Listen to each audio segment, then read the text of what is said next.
ইনি হলেন সান্ত্বনা দাস, কোচবিহার জেলার মাতালহাট গ্রাম পঞ্চায়েতের এক সাধারণ গৃহবধূ। তবে গ্রামের মানুষের কাছে তিনি শুধু একজন গৃহবধূ নন, তিনি একজন সহযোদ্ধা, একজন ভরসার নাম। মেয়েদের জীবনের সবচেয়ে বড় চ্যালেঞ্জ হলো মেয়েরা যদি বাড়ির শুরু থেকে পা বাড়াইলেই তাদের যত সমস্যা।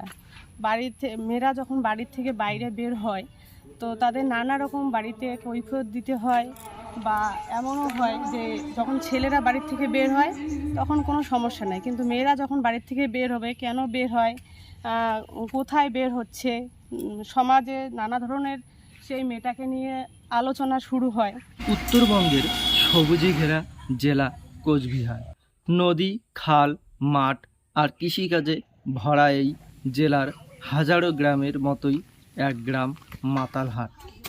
এখানকার মাটিতে যেমন ফসল জন্মায়, তেমনি জন্ম নেয় অসংখ্য স্বপ্ন।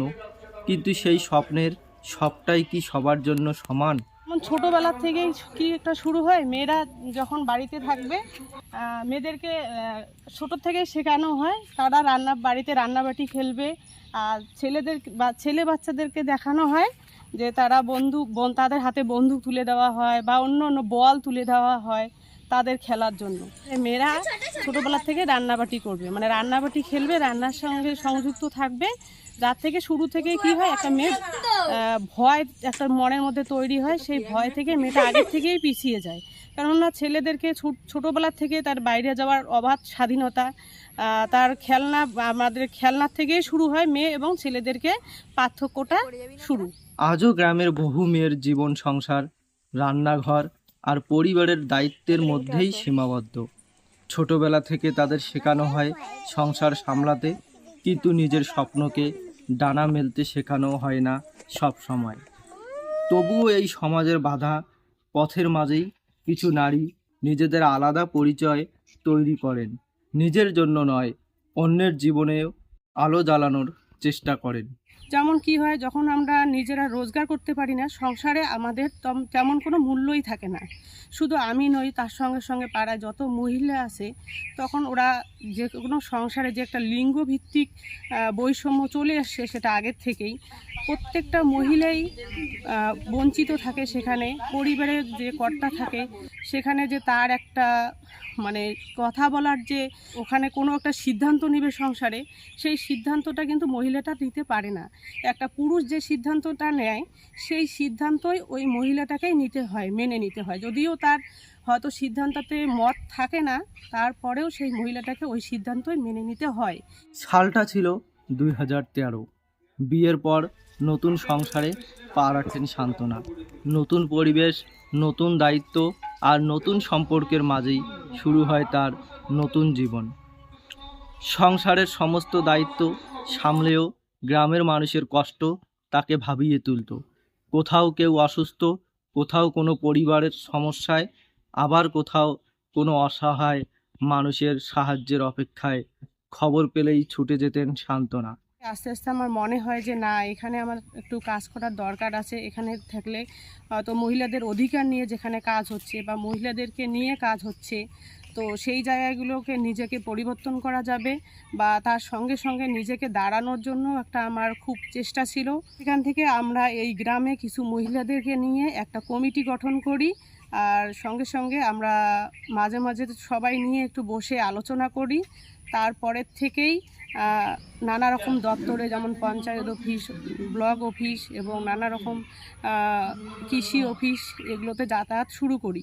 এবার তার সঙ্গে সঙ্গে যখন আমরা কাজগুলো করতে করতে মনে হয় যে শুধু মহিলারা লড়াই করলেই যে তাদের ইনকামটা আসবে বা সে স্বরোজগার হতে পারবে, এটা তো হতে পারে না কখনো। তা আমাদের কাজ করার পিছনে লড়াইয়ের পিছনে নিজেদেরও প্রয়োজন যে নিজেরা কোথাও গিয়ে নিজেরা রোজগার করি বা স্বরোজগারী হয়ে সংসারে কিছু টাকা দিতে পারি। মানুষের পাশে দাঁড়ানোই যেন তার অভ্যাস হয়ে উঠেছিল।